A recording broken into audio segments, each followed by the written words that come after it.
আসসালামাইকুম এভরিওয়ান, কেমন আছেন সবাই? আশা করি সবাই অনেক বেশি ভালো আছেন। ওয়েলকাম করছি আপনাদেরকে আমার নতুন এই ভিডিওতে বা নতুন এই ব্লগে। তো অনেক দিন পর আমি আসলে আমার ব্লগে ফিরে আসলাম আপনাদের সাথে আড্ডা দেওয়ার জন্য। তো অনেক দিন পরে একটি নতুন ব্লগ আসছে আজকে। আমরা সেই ব্লগের উদ্দেশ্যে যাচ্ছি। আজকে আমরা যাচ্ছি অষ্টগ্রাম মিঠামইন। তো আজকের এই ব্লগটি আশা করি অনেক বেশি ভালো হবে, আপনাদের অনেক বেশি ভালো লাগবে আজকের এই ব্লগটি। আপনারা আমার এই ভিডিওটি শুরু থেকে শেষ পর্যন্ত দেখবেন, তাহলে ভালো লাগবে। আজকে আমার সাথে যাচ্ছে আরেকজন, যে একটা বাইক দেখতে পাচ্ছেন। যদিও আমি গরিব মানুষ, আমার বাইক কেনার এখন সামর্থ্য নাই। তো আমার সাথে যাচ্ছে আমার ফ্রেন্ড বিজয়, তারকে সাথে নিয়ে আজকে ব্লগে যাওয়া বা আজকে ব্লগের প্ল্যান করা। আর এই যে আমার হাতে একটি ক্যামেরা দেখতে পাচ্ছেন, এটা হচ্ছে ওয়াসেকের গোপ্রো অ্যাকশন ক্যামেরা। ওই যে বলতে না বলতে বিজয় চলে আসছে। ও আসলে ওর বাড়িতে গেছিল হেলমেট আনার জন্য। তো আজকে ব্লগের যাত্রাটা এখান থেকে শুরু হবে, আর দেখতে থাকুন। আর আমার চ্যানেলে 1000 সাবস্ক্রাইবার হতে আর কিছু কিছু অল্প সংখ্যক সাবস্ক্রাইবার বাকি। তো আশা করি আপনারা আমাকে এই পরিমাণ ভালোবাসাটা দিবেন, আমার এই বাকি সাবস্ক্রাইবারগুলো আপনারা করে দিবেন। তো এখনও যারা যারা চ্যানেলে সাবস্ক্রাইব করেনি অবশ্যই সাবস্ক্রাইব করে দিবেন।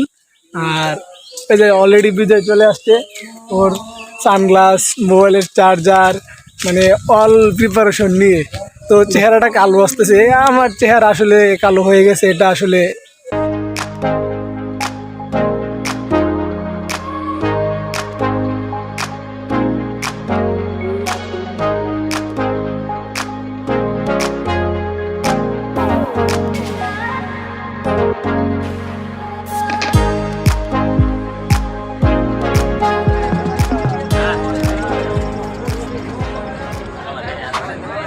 ফাইনালি আসলে আমরা চলে আসলাম দিঘির পার। আর আমাদের ভাগ্যটা আসলে খুবই ভালো যে আমরা আসার সাথে সাথে আমরা ফেরিটা পেয়ে গেছি। তো আমরা আসছি আর ফেরিটা এখানে আনলোড হয়েছে, আমরা সাথে সাথে উঠে বসছি। তো বিজয়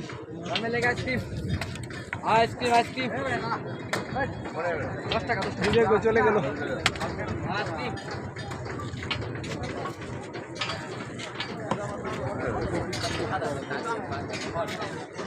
চলে গাছ, প্রচুর পরিমাণ রোদ, আসলে তাকাতে পারতেছি না, এরকম পরিমাণ রোদ, প্রচুর গরম। যার কারণে এখন আইসক্রিম কিনে আইসক্রিম খাইতেছি আমরা। আসতেছি আমরা, আমাদের ফেরিটা ছাড়লে আমরা আবার আমাদের ভিডিওতে চলে আসবো।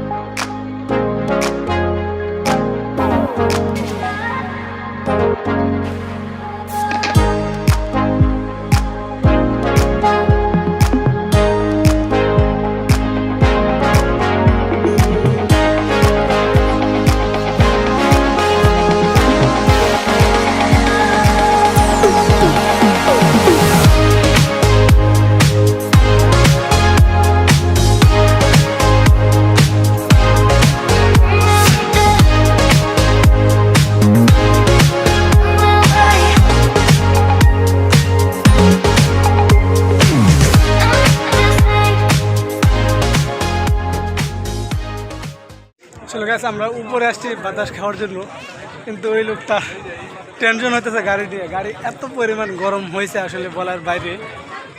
কিছুক্ষণ পর যদি আমরা বসতে যাব গাড়িতে, তাহলে আসলে আমাদের পাতার ছাল পুড়ে যাবে, এই অবস্থা।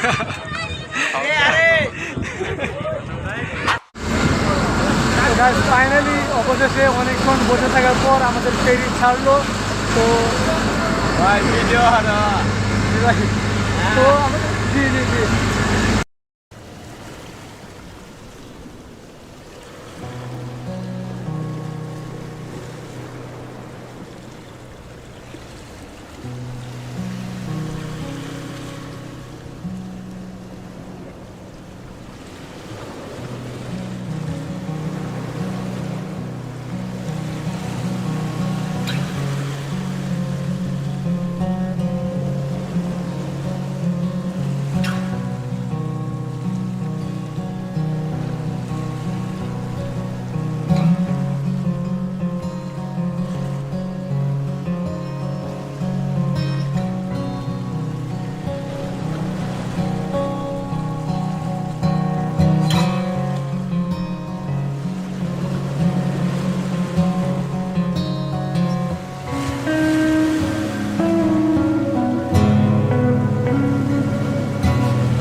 মিনিটের যাত্রার পর আমরা আমাদের ঘাটের কাছে এসে পৌঁছেছি।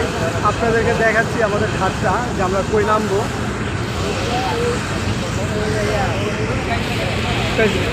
ওই যে দেখতে পাচ্ছেন, ওইটা হচ্ছে ঘাট, ওইখানে আমরা নামবো। ওইটা হচ্ছে উময়পুর ঘাট। ওইখান থেকে তারপর আমাদের একটা রুট আছে, সাবমার্সিবল রুট আছে।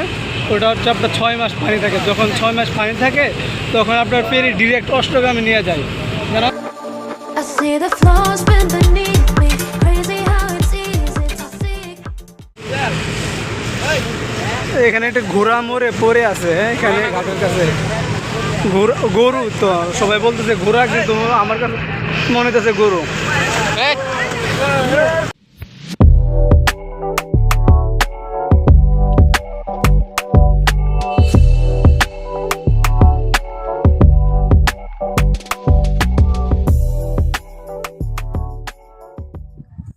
আসলে পুরো বনের মাঝখানে এখানে একটা গাছ, মানে জাস্ট অস্থির। এই গাছের নিচে আমরা দাঁড়াইছি, একটু ছায়ার নিচে দাঁড়াইছি, রেস্ট নিব। আর গাড়িটাও প্রচুর গরম হয়ে আছে, রোদের মধ্যে ফেরির মধ্যে ছিল। একটু ঠান্ডা হওয়ার জন্য আমরা একটু দাঁড়াইছি। আর এখনই আমরা 1 মিনিটে ব্রেক দিয়ে আবার আমরা চলা শুরু করব সেই মেইন রোডের উদ্দেশ্যে। তো এই যে আমাদের আরেক ব্লগার, এই যে আরেক ব্লগার ব্লগ করেছে তার চ্যানেলের জন্য। তো বিজয়, তোমার চ্যানেলের নাম কি ডিবা ডিসাইড করছো? আচ্ছা, যাই হোক, ওর চ্যানেল লিঙ্ক আমি আমার কমেন্ট বক্সে, সরি আমার ডিসক্রিপশন বক্সে দিয়ে দিব। আপনারা সবাই ওর চ্যানেলটি সাবস্ক্রাইব করে দেবেন। যারা যারা আমাকে সাপোর্ট করছেন, ওকে সবাই সাপোর্ট করবেন। আর এই যে দেখেন আমার পিছনে, এটা হচ্ছে নদী। আচ্ছা, অষ্টগ্রাম এটার জন্য কী নদী বলে? বড় ভাই, অষ্টগ্রাম এটার জন্য কী নদী বলে? মরাগাং না, একটা নদীর নাম আছে না একটা? ও আচ্ছা, বুঝতে পারছি। তো আমার আসলে মানে ওই নদীর নাম জানা নেই। অনেকে বলতে সেটা নাকি মরাগাং, এই আর কি। তো আমরা এখন যে জায়গাটিতে আছি সেটি হচ্ছে অষ্টগ্রাম 0 পয়েন্ট। আর আমার পিছনে ঠিক আপনারা দেখতে পাচ্ছেন যে আই লাভ অষ্টগ্রাম লেখা।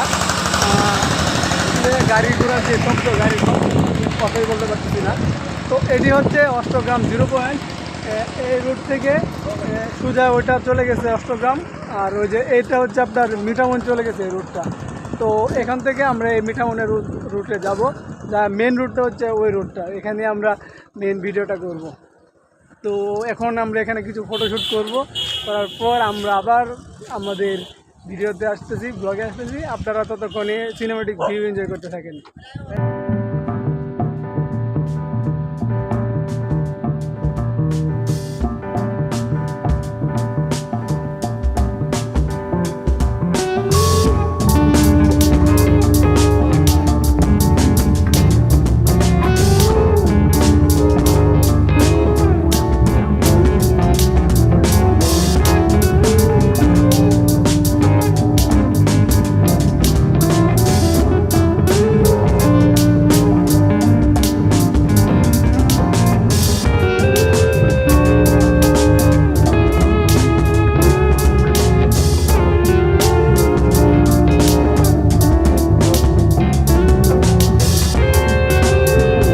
মহামান্য রাষ্ট্রপতি, আমাদের সাবেক রাষ্ট্রপতি আব্দুল হামিদ, ওনার বাড়িতে। এটি হচ্ছে আমাদের যে বাংলাদেশের সাবেক রাষ্ট্রপতি, ওনার বাড়ি, আব্দুল হামিদ স্যারের বাড়ি।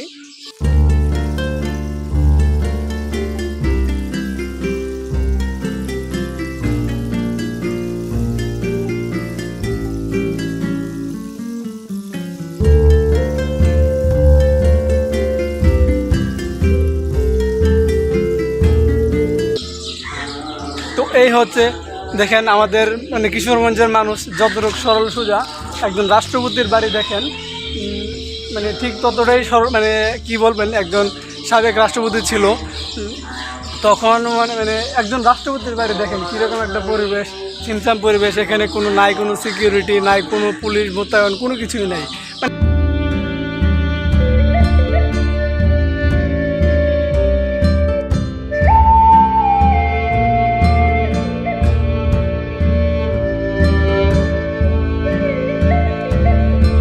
ফাইনালি আমরা চলে আসলাম সেই মিঠা পয়েন্ট 0 পয়েন্টে, আমাদের সেই কাঙ্ক্ষিত প্লেসে। তো এখন আসলে মানুষ নেইতে খুব কম মানুষ, যার কারণে আসলে ভালো লাগতেছে। আর তখন যেই পরিমাণ রোদ ছিল বা গরম ছিল, বাতাস ছিল না। আর মানে মোটরসাইকেল আসলে তো বাতাস লাগবেই, কিন্তু এখানে আসার পর শরীর আসলেই একটু ঠান্ডা লাগতেছে, প্রচুর বাতাস লাগতেছে। আর এই ভিউ পয়েন্ট থেকে ওই পাশে একটা রোড চলে গেছে, আর হচ্ছে ওই পাশে একটা রোড চলে গেছে। তো এটা হচ্ছে ইটনা চলে গেছে, আর ওইদিকে কোনটা চলে গেছে আসলে আমি বলতে পারতেছি না বা জানি না। আর আই হোপ আমার এই ভিডিওটি আজকে আপনাদের ভালো লেগেছে। যদি আমার এই ভিডিওটি আপনার ভালো লাগে আপনারা কমেন্টে জানাবেন, আর ভিডিওটি লাইক দিবেন, আমার চ্যানেলটি সাবস্ক্রাইব করবেন। আমার চ্যানেলটিতে প্রায় 1000 সাবস্ক্রাইব করতে আর বেশি দিন নেই বা বেশি সাবস্ক্রাইবার লাগবে না। তো আপনারা তাড়াতাড়ি আমার 1000 সাবস্ক্রাইবার করে দিন আর আমাকে সাপোর্ট করবেন, তাহলে নেক্সট এরকম ধরনের আরও ইন্টারেস্টিং অনেক ব্লগ আসবে। তো আমাকে সাপোর্ট করতে থাকুন আর বেশি বেশি ভিডিও দেখতে থাকুন। তো দেখা হবে পরবর্তী কোনো ভিডিওতে। আল্লাহ হাফেজ।